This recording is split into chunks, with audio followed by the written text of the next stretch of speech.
Sanibonani ekhaya lamaphupho.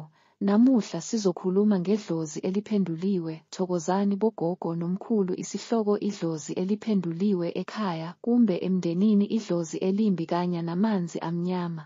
Uma kuthiwa idlozi liphenduliwe kusuke kuchazwa ukuthi khona osebenzise umuthi ukuthi idlozi libheke yena linike yena izinhlanhla ekumele ngabe ziza kunina. Lapho kusuke kusetshenziswe umanzi amnyama ukuthi nibe nesinyama edlozini liniflwathele kahle kahle. Nisuke nithakathiwe nifakwe isichitho edlozini ukuthi linganibheki. Ubona kanjani uma kuphendulwe idlozi?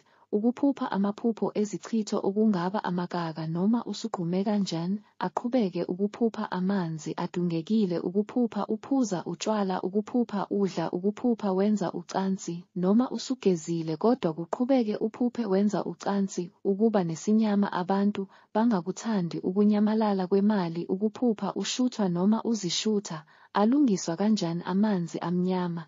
Ayalungiseka amanzi amnyama ngokuthi nithole igobongo ledlozi lokulibuyisa mase kushiswa iqhude elibomvu ebaleni. Kunemikhuba thizeni eyenziwayo mase niyageza ngomuthi obizwa ngomanzi amhlophe nomhlamba amanzi necocket. Into ebalulekile ukubuyisa idlozi ngegobongo lasemsamo elithize mase kushiswa iqhude elibomvu ebaleni. Nemithi yokugeza nina enisaphila.